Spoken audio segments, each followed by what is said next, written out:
Hi guys, book read number 2. Dark, dreary, rainy today. I can't think of anything better to do. I have a fire going. I don't think you can see that. My older kids are still sleeping, so hopefully quiet time in the house will continue. I do miss you. Got a little sunburn on my nose yesterday. It was so beautiful outside.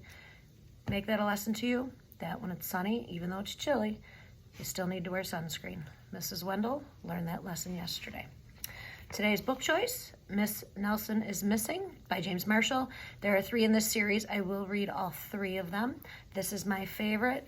Moral to this story is be good to your teachers because you never know who you'll get as a substitute.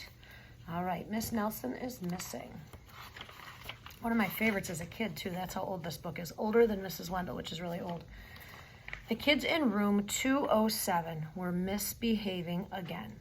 Spitballs stuck to the ceiling, paper planes whizzed through the air, and they were the worst behaved class in the whole school.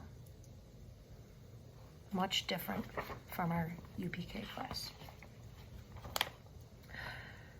Now settle down, said Miss Nelson in a sweet voice. But the class would not settle down. They whispered and giggled, they squirmed, and they made faces.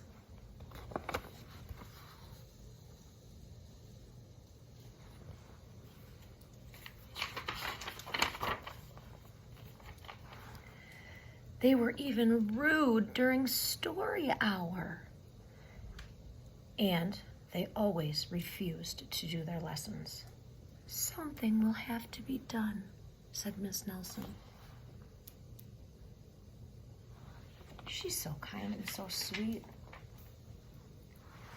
The next morning, Miss Nelson did not come to school. Wow, the kids said. Now we can really act up. They began to make more paper airplanes. Today, let's just be terrible. Not so fast, hissed an unpleasant voice. Unpleasant means not pleasant, something that you don't like to hear. Oh my goodness, she does not look very pleasant. A woman in an ugly black dress stood before them. I'm your new teacher, Miss Viola Swamp.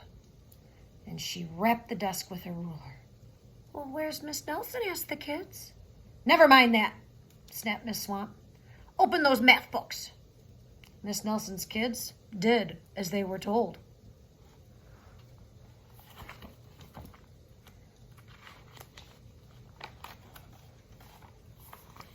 They could see that Miss Swamp was a real witch. She did not look nice, and she meant business. Right away, she put them to work, and she loaded them down with homework. Look at all these books they have to carry home.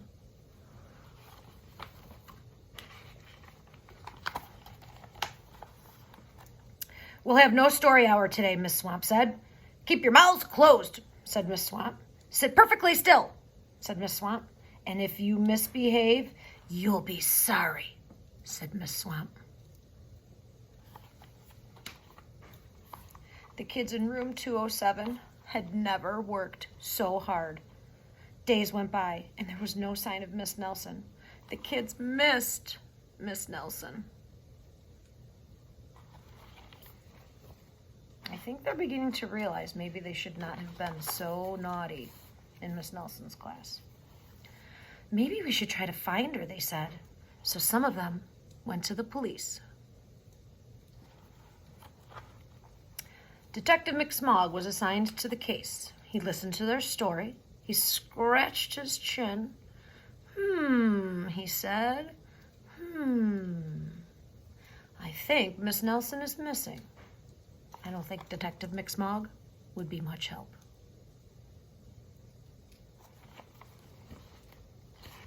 I wonder why he didn't want to help.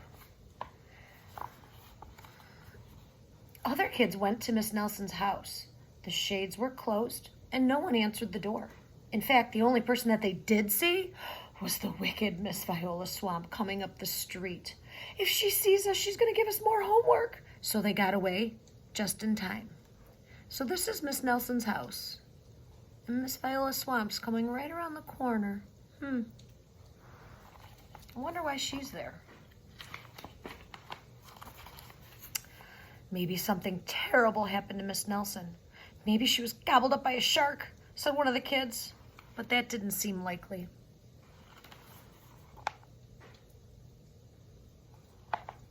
And it said sharks. Very unpleasant. There's that word again, unpleasant. So I don't think she got eaten by sharks. Maybe Miss Nelson went to Mars, said another kid. But that didn't seem likely either.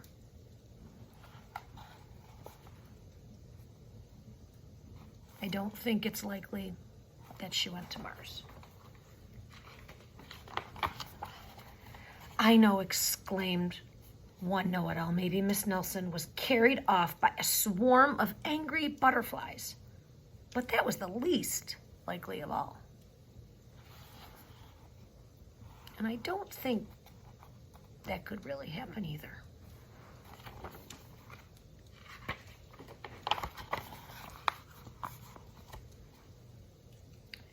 The kids in room 207 became very discouraged. It seemed that Miss Nelson was never coming back, and they would be stuck with Miss Viola Swamp forever. They heard footsteps in the hall. "Here she comes," they whispered. "Hello, children," said somebody in a sweet voice. Who do you think that is? You can tell your parents right now who you think the sweet voice is.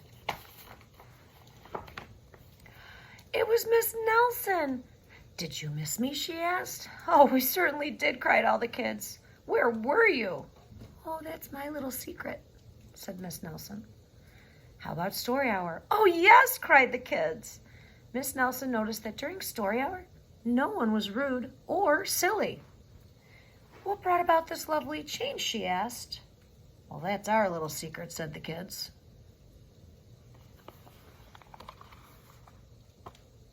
And we talked a lot about how the illustrator, look at how the kids look now that Miss Nelson's back. And we have to look back at the beginning. Look at how dark and miserable the illustrator, the person who draws the pictures, made that. So that's the beginning of what her class looked like. And now it's pink and has more colors. Much more well-behaved. And while I'm reading this, I want you to look in Miss Nelson's closet. That's a hint.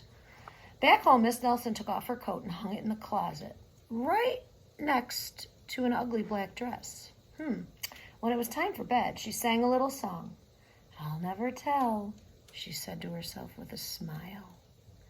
So, where do you think Miss Nelson was all that time? Why do you think there's that black dress hanging in her closet? Maybe Miss Nelson wasn't sick. P.S. Detective McSmall was working on a new case. He's now looking for Miss Viola Swamp.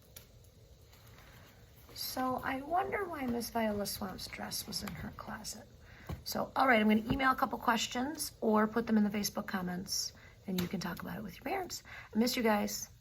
First week was great. I did great. Now I'm getting really bored. I need my kids. So, miss you. See you soon.